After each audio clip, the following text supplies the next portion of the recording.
Thunder Fridays. Gomez, you want to come say hi? Come here. Yeah. Hello, Gomez. Gomez, are you ready to learn today? Yeah. Hi, everybody. How are you today? Oh, I hope they're doing well. Don't you, Gomez? Oh, boy. Today, we're going to be learning some interesting stuff about history today. Oh, isn't that right, Gomez? We're going to learn some history. But first, if you guys are new to this, hello! Welcome! Fun Reads Fridays is brought to you by Smart Kids Club. And you can find Smart Kids Club on any kind of Apple store, on Apple Play or Google Play Store as well. And they have all kinds of books. And if you've been with us for a couple of weeks, we've been learning all sorts of stuff. Isn't that right, Gomez? Yeah. And today, we're going to be learning about early Native Americans because Monday was Native American Day or Indigenous People Day. Oh, and that's a really important part of our history, especially if we live in the United States. Do any of you guys know about the history of the United States?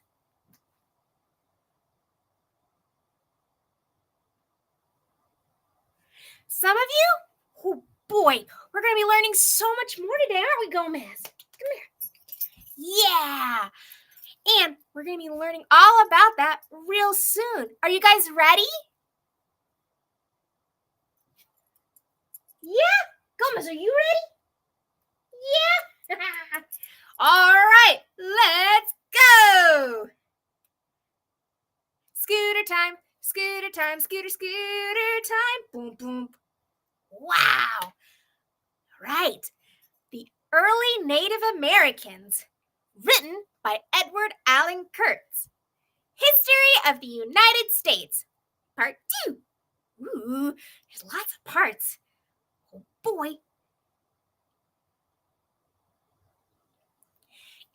Introductions. Native Americans are the indigenous people of North and South America.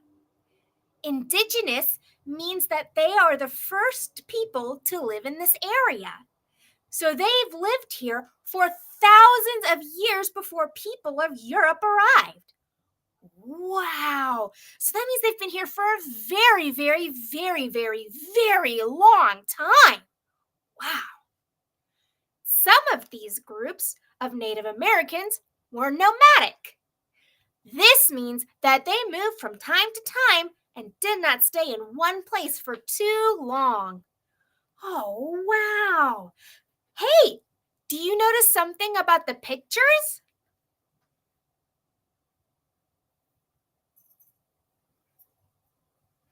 Yeah, it looks like they lived in teepees. When I was really little, my grandfather had a teepee. And he would take it with us all the time. My parents, or my mom, used to sleep in them on the beach. They were very, very easy to set up. Wow. Well, I'm sure they would take a long time, but they looked really cool and looked really comfortable. Oh, but I see 2 blue words. Do you guys see 2 blue words? Yeah, indigenous and nomadic. Which word should we learn about first?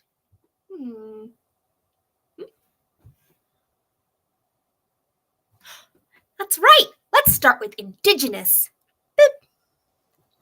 Indigenous. Native or originating in a particular region. Oh, wow. Nomadic. People who do not have a permanent home and move from place to place, usually to find fresh grass for their animals. Oh, wow. So that means they get to move around a lot and they get to see all different kinds of people and different parts of the country. Oh, wow. Where did Native Americans come from? Let's find out. When Europeans arrived in the New World, there were people already living here, the Native Americans. But who were these people and where did they come from? And Scientists tell us that there used to be a land bridge called Beringa or Beringia. Ooh, or Beringia. Wow, that's a lot of ways to pronounce that. That crossed during the Bering Strait. Ooh. Oh, so if you see on the map, you can kind of see where Alaska and Russia almost touch. And connected eastern Russia with what is today the U.S. state of Alaska. Many people walked across this bridge from Eurasia, a word that means the continents of Europe and Asia. And these people settled in North and South America. Oh, wow. Look at that. So that means a long, long time ago, the countries and continents used to be a little bit closer together before the ocean would separate them apart. Oh, wow. But I see 3 blue words this time. Ooh, and there's some really interesting ones. Let's start with the one I was having a little trouble with. Beringia. Ooh. The area of land that once created a bridge across the Bering Strait from Alaska or Russia to Alaska. So they had a really, really tiny bridge. Eurasia. The combined continents of Europe and Asia. Oh, wow. The New World. The continents of North and South America as described by early European explorers. Oh, so that means when you go somewhere new, it's very much new to you, the person who's moving there, but not necessarily new as in the people living there thought it was pretty normal or old. Wow, so anywhere you go can be new. That's pretty exciting. Native American groups. The people who crossed the land bridge settled in various places on top of North America, through Central America, and down into South America. The Inuits, or Eskimos, are a group of Native Americans who settled in the Arctic area of North America. Oh, wow! I think these are the guys that have the igloo house because it's really cold in Antarctica. Many different tribes of Native Americans, or American Indians, settled in what is now known as the United States. Other well-known Native Americans that included the Aztecs, the Incas, and the Mayans settled in Central and South America. Oh, wow! And you can see in the other photo, because Mexico and South and Central America are a little warmer, unless you go really far south in South America, they get a little warmer. So the picture with the big pyramid, that must be where the Central Americans were. Oh, wow. And according to this, that's the Mayan pyramid. Oh, wow. So that means they were spread out through all different kinds of different temperatures, different land zones, all sorts of stuff. Wow. Native Americans and North America. Wow. There are 2 large groups of Native Americans in what is now the United States. These include the Great Bison tribes and the Great Plains tribes. Ooh, wonder what the difference is. Here we go. The Great Basin tribes lived in a dry area around Nevada. They were the Shoshone and the Ute tribe. I think I pronounced that correctly. I'm sorry if I didn't. The Great Plains tribes lived among the rolling hills of the Great Plains that today include many of the Midwest and states of South America. Wow! So that's a lot of the Midwestern area. Whew, and I bet it's really green and pretty. There were many Great Plains tribes, include including Apache, Cheyenne, Comanche, Crow, Plains Cree, and many, many more. Wow, that's a lot of tribes. So it sounds like the biggest difference between these types of tribes, or at least the Great Basin and the Great Plains, is kind of the area they lived in. So the Basin tribes lived more in drier areas, more desert like, whereas many of the Great Plains lived in the Midwestern area, or I guess the Midwestern Plains. I bet they have very different landscapes. Wow. I wonder what kinds of things they would need to do to survive in those great temperatures, because those are very, very different landscapes. Food. I don't know about you guys, but I'm getting kind of hungry. Did you guys have a good lunch? I wonder what they had for food. Some Native Americans were hunter-gatherers. Ooh. This means that they hunted for food and gathered for food. Oh. The bison, also called buffalo, was the most important animal to these tribes. They hunted for bison and used the meat for food, bones for tools, and hair for rope. They hide the hide for baskets, clothes, and teepees. Oh, wow! No part of the bison was ever thrown away, and fishing was important too. Other groups were farmers and raised crops including beans, pumpkins, squash, corn, and wheat. Oh, this is another name for corn, which is called maize. Whoa. Wow, they had a lot of different uses for a lot of different things. Hey, whenever you're done with something, do you ever try to reuse it for something else?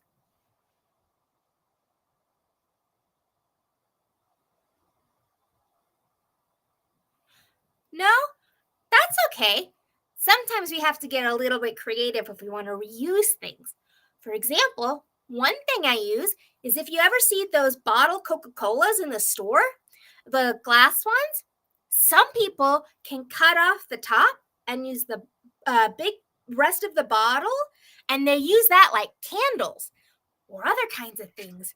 They can reuse it as cups if done very, very safely so that we don't cut ourselves, because glass can be pretty dangerous. So please be careful. Or make sure you have your parent with you or guardian. But I see 3 blue words. Wow, it's been a while since we've seen a blue word. Hunter-gatherers.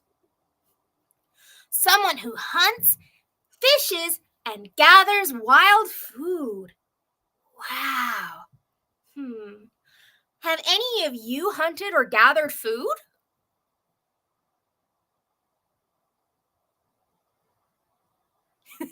Not everybody? That's okay. In some areas, it's a little bit harder to do that. But if you live in an area where that's okay and it's in season, you can hunt for some of your food. But make sure you use every part. We don't want anything to go to waste. But also, you can think of yourself as a gatherer whenever you go to the grocery store. You have to gather food there. Teepees. A Native American tent made of poles and animal hides. Wow. So if you remember at the very beginning, those big cone-like houses, those are the teepees. And they would be used to be slept in or all kinds of stuff. And to be really, really important for shelter, especially if you live in the plains area and it rains.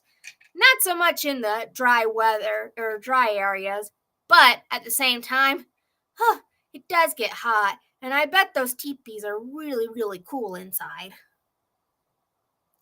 Lastly, maize, another word for corn.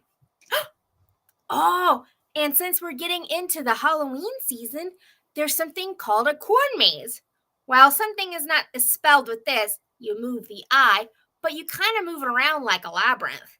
But that's really cool. So it's a corn or maize maze. Oh, And not only that, if you look at the picture, look at the Native American corn. It comes in all kinds of colors. Wow. Have you ever eaten corn that's any of these kinds of colors?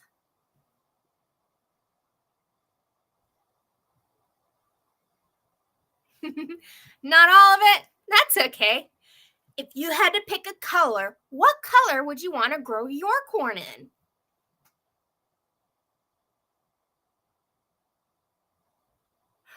Ooh. Oh, wow. Those are some really interesting colors. Hmm. I think I would try to make a blue corn, although I think they make that already. Huh, I must go try some. I bet it sounds really good. Clothing. These kinds of clothes that Native Americans wore depended on the climate they lived in, like with the basin and the plains living in very different temperatures and climates. Many tribes used hides of animals that they hunted for food. Some tribes, like the Cherokee and the Iroquois, used the skin from deer and other used skin from bison. Oh, that makes sense because skin can be a little bit thinner than bison skin. So bison skin would probably be better in the winter to keep you nice and cozy. And the Inuits, living in the cold Arctic Circle, use the skin of caribou and seals. Oh, wow. That makes sense because bison don't really go up that high. Huh. And I bet it gets really, really cold up there. But blubber from the sea or the seals, that would help keep them warm a lot. Some tribes made clothes from plants or weaving threads. No matter what material they used for their clothes, everything was made by hand. Oh, wow! That's awesome! Look at all those pretty colors. So they have different beads and things and stuff too. Wow! Have you had any of your clothes made by hand?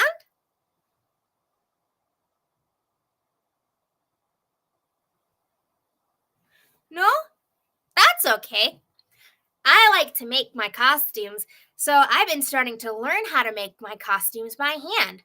Although I can't do it that far and I in terms of getting my own fabric and stuff. That I still have to go to the store for. But they're really, really creative on how they get their clothes. Ah, and they look so soft too, don't they? Wow. Dwellings. Some tribes were nomadic. Do you guys remember what nomadic meant?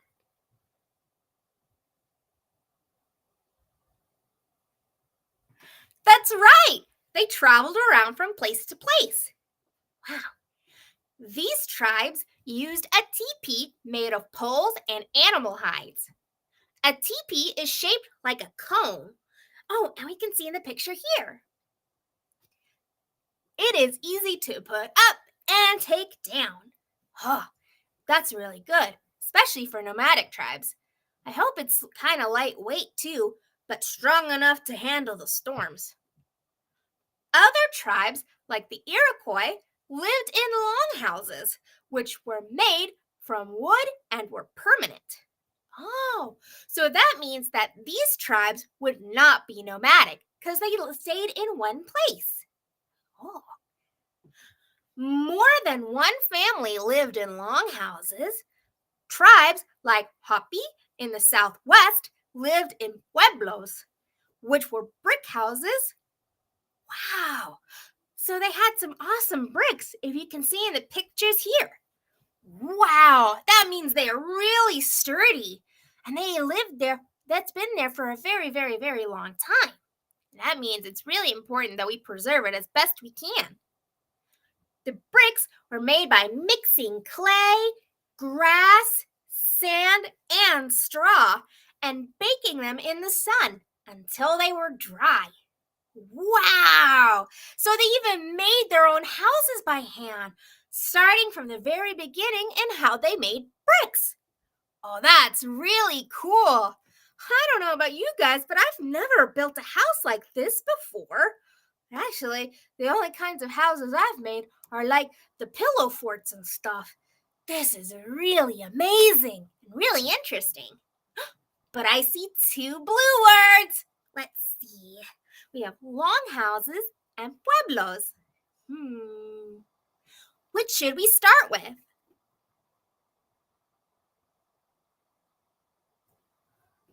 Pueblos? Okay. Pueblos.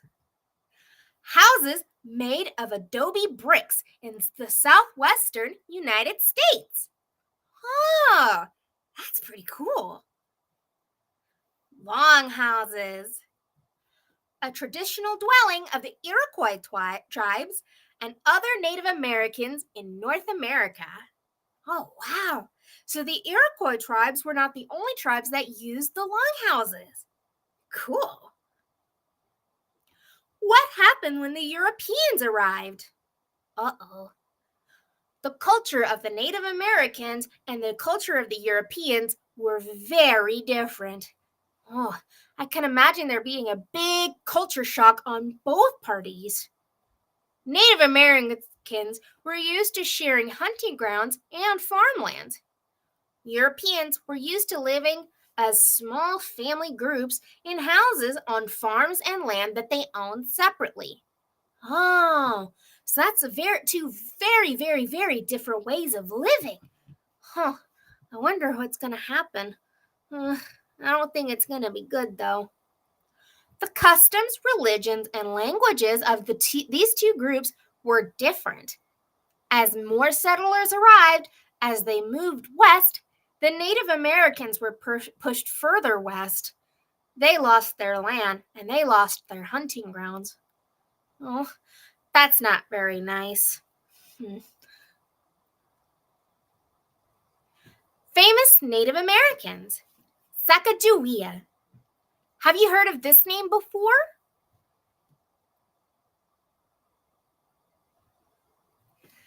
Oh, she's on the gold coin. That's right.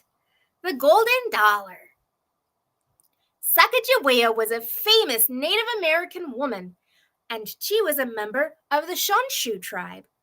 Shoshone tribe.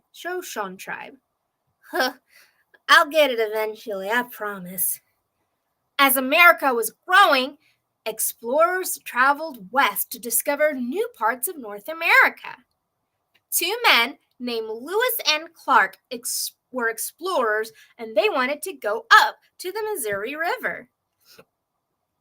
They found a Shoshone woman, I think I got closer, named Sacagawea, and asked for her help. Later, she accompanied the explorers as they continued west, crossing the Rocky Mountains, and then arriving at the Pacific Ocean. Not only this, you can notice in the picture at the top, she has a little baby with her too. Wow, she's a really amazing lady, and she's one of the few women that's on our monies today. There needs to be some more. Famous Native Americans. Sitting Bull. Sitting Bull was a famous chief of the Lakota Sioux tribe. He wanted peace, but was angry about the settlers who were moving further west. He and other members of his tribe began attacking the forts that had been built by the settlers and soldiers. When the railroads were being built, Sitting Bull and his people attacked the railway people. Most of his most well-known fights was caused by the Battle of Lightning Bighorn, of Little Bighorn. After this, he and his people moved to Saskatchewan in Canada. I did it. I was worried about that one. But wow, he had a lot of fights. Do you think he liked the settlers coming in and moving them from their land?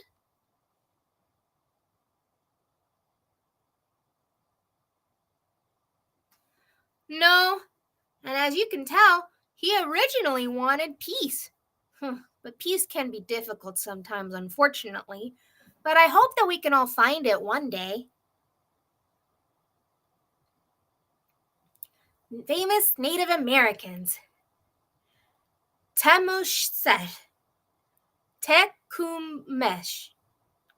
Tecumseh. Tecumseh. Okay. Tecumseh was another famous Native American leader. Oh, Tecumseh. Oh, Tecumseh. I know who that is. Huh. He was born in Ohio. He was a member of the Shawnee tribe. Like Sitting Bull, he was unhappy about settlers moving further west. He fought against the settlers and tried to teach his people to keep their own customs and not give up their land. Tecumseh was important because he also wanted to get all different tribes to join together to form a confederacy. He was a good speaker and traveled to many states to talk to the tribes about the confederacy. Oh, wow. So, like Sitting Bull, he also wanted peace, but he wasn't happy about having to move a lot, especially because they were pushing him further and further away from the land that they grew up on, which that's not fair. But he tried to get all the other tribes to join together to form a confederacy. I've only heard that term used one other time, and that was when the South seceded to form a confederacy. But I haven't really thought about what that word means. Luckily, there's a blue word to help us out. An alliance between several groups of people. Ah, okay. Famous Native Americans. Jim Thorpe. Jim Thorpe was a famous Native American athlete.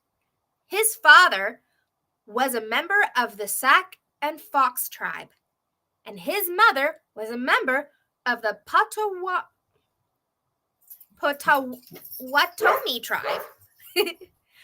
Jim was born in Oklahoma and later went to the school at the famous Carlisle Indian School in Pennsylvania. At the Indian school, he did very well in many sports, including track and American football. Oh, wow! That means he got to do a lot of really cool sports.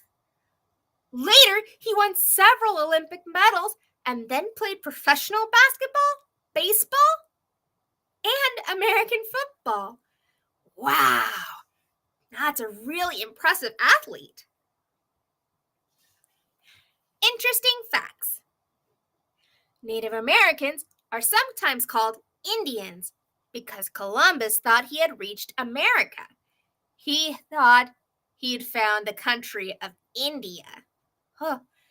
So he made a big mistake because he thought he was going to India, and that's why he referred to the Native Americans as Indians. A teepee is a cone-like shape that's upside down. Sitting Bull was named Jumping Badger when he was born. Wow! In addition to hunting, fishing, and growing crops, Native Americans gathered food like nuts and berries and other kinds of fruits. Oh, that means they had a variety of stuff to eat. Yummy. Early Native Americans used feathers, porcupine quills, animal fur, shells, and pieces of bone and wood to decorate their clothes. Oh, so that's how they had all those ornate decoration on all their clothing. Sitting Bull worked for Buffalo Bill's Wild West show for a short time. Oh, okay. That's interesting. The Iroquois tribe lived in long houses, and this tribe was known as... Okay, everybody ready? Haudenosaunee. Haudenosaunee tribe, which means people of long houses. Oh, that's pretty cool. We're learning all kinds of languages. Many Native Americans wore soft leather shoes called moccasins, but in colder climates, they wore thick boots called mukluk. Mukluk. Whoa. I see a blue word. Quills. The hollow part of the feather of a bird. Oh, that means the really pointy part at the end of the bird's feather. That can be really pricked. Or you can use it like a pen. Oh. Ooh. Tecumseh means shooting star. Oh, cool! So all of these have really interesting meanings behind them. That's pretty cool. Native Americans used spears or nets to catch fish, and traps and bows and arrows to hunt for animals like bison, deer, ducks, and rabbits. Oh, so they had a tool for everything. That's really important. You have to bring the right tool for the right job. Jim Thorpe is considered to be one of the greatest athletes of all time. Wow. Maize or corn was so important to Native Americans because it was easy to store during the winter months. Oh, that's really important because generally when the winter times comes, for a lot of animals, they go to sleep for hibernation. And that can be really hard to hunt. There are over 1,000 different Native American tribes in the United States. Wow, there's a lot of different kinds. That's really cool. Some of these kinds of art made by Native Americans include baskets, blankets, carvings, drawings, masks, paintings, and totem poles. Whoa, that's really cool. Wow! We did it, you guys! We've checked out all of the Native American history. Oh, and I think it's getting ready to time to go. But look, we can get a good idea of what other stories we can read here on Smart Kids Club. And we can learn all about history. I don't know about you guys, but I really, really like history and love to learn more about it to hopefully learn from our past, because that's really important. We don't want to repeat some stuff. I hope you guys had fun today, and I'll see you guys next week. Although I don't know what we're reading yet, but it'll be a big surprise. Bye, everyone. Bye. Oh, I almost forgot. If you want to join Smart Kids Club, you can check out the link below, and you can get a 10% discount. Oh, yeah. 10%. Just use the code JUSTRIGHT with the link down below, and you can get that discount. Also, you can check out Google Play Store and Apple App Store, as mentioned before, to get the app yourself as well. Also, if you want to check out what we're doing later on or other events that we're going to be hosting, you can check us out on YouTube, Facebook, and Instagram, and probably Threads and X as well. Oh, that's a lot of fun places to follow. I hope to see you guys again next week. Bye, everyone. Bye.